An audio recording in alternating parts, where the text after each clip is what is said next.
ক্ৰীড়া মহীৰূহ পুলিন দাসৰ 107 সংখ্যক জন্ম জয়ন্তী। ইণ্ডিয়া ক্লাবত পুলিন দাস সোঁৱৰণী বক্তৃতা অনুষ্ঠান। ক্ৰীড়াবিদ মাধুৰ্য বৰুৱা আৰু পদ্মশ্ৰী অজয় দত্তক সম্বৰ্ধনা। পুলিন দাস স্মৃতিৰক্ষা সমিতিৰ বিশেষ উদ্যোগ। শনিবাৰে গুৱাহাটী মহানগৰীৰ মাজমজিয়াত অৱস্থিত ইণ্ডিয়া ক্লাবত পালন কৰা হয় ক্ৰীড়া মহীৰূহ পুলিন দাসৰ 107 সংখ্যক জন্ম জয়ন্তী। পুলিন দাস স্মৃতিৰক্ষা সমিতিৰ উদ্যোগত আয়োজিত জন্ম জয়ন্তীৰ লগত সংগতি ৰাখি অনুষ্ঠিত হয় পুলিন দাস সোঁৱৰণী বক্তৃতা অনুষ্ঠানৰ। বক্তৃতা প্ৰদান কৰে প্ৰাক্তন আন্তঃৰাষ্ট্ৰীয় বেডমিণ্টন খেলুৱৈ তথা অইল ইণ্ডিয়াৰ কাৰ্যবাহী সঞ্চালক মাধুৰ্য বৰুৱাই। অনুষ্ঠানত উপস্থিত থকা বিশিষ্ট সমাজসেৱক পদ্মশ্ৰী অজয় দত্তৰ লগতে ক্ৰীড়াবিদ মাধুৰ্য বৰুৱাকো সম্বৰ্ধনা জ্ঞাপন কৰে সমিতিয়ে।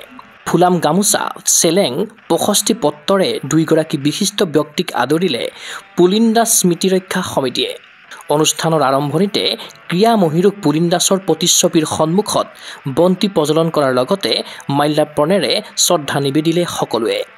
অসমৰ ক্ৰীড়া ক্ষেত্ৰলৈ ক্ৰীড়া মহীৰূহ পুলিন দাসে আগবঢ়োৱা অৱদানৰ বিষয়ে নিজা ভাষণত আলোকপাত কৰে পদ্মশ্ৰী অজয় দত্ত আৰু ক্ৰীড়াবিদ মাধুৰ্য বৰুৱাই।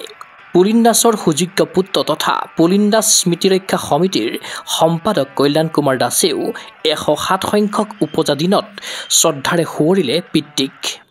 ঈশ্বৰক ধন্যবাদ যে মোক এনেকুৱা এজন পিতৃ দিলে, আজি যাৰ অনুগ্ৰহত হয়তো মই গৌৰৱ অনুভৱ কৰিব পাৰোঁ যে মই পুলিন দাসৰ পুত্ৰ। মই এইটো কাৰণেই মই মোৰ পিতৃ হিচাপে এইষাৰ কথা কোৱা নাই। পুলিন দাস সঁচাকৈ এজন ব্যক্তি নাছিলে, তেখেত এটা এছেট, এটা ইণ্ডাষ্ট্ৰী টাইপ। তেখেত খেলুৱৈ আছিল, খেল সংগঠক আছিল, তেখেতে কালচাৰেল লাইনত আছিল। কিন্তু এটা কথা ঠিক, অসমত মানে গুৱাহাটীত সেই সময়ত অসমৰে হৈ তেখেত আছিল প্ৰত্যেকটো অনুষ্ঠানৰ প্ৰথম।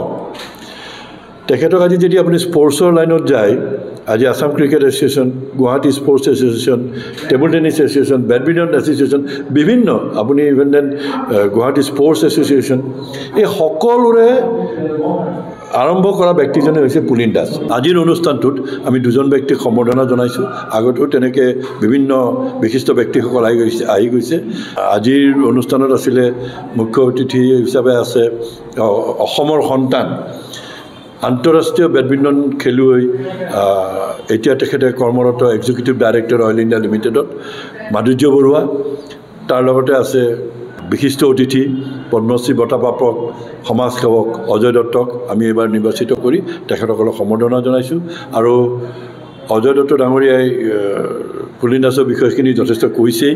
লগতে মাধুৰ্য বৰুৱাই আমাৰ বিষয়টো আছিলে যে অসমৰ বিশেষকৈ ভাৰতবৰ্ষৰ লৈ, কিন্তু অসমক বিশেষকৈ লৈ কৰ্পৰেট ছেক্টৰত স্পৰ্টছক কি ধৰণে সহায় সহযোগ আমি আগবঢ়াই লৈ যাব পাৰোঁ, এইটোৱে বিষয় আছিলে।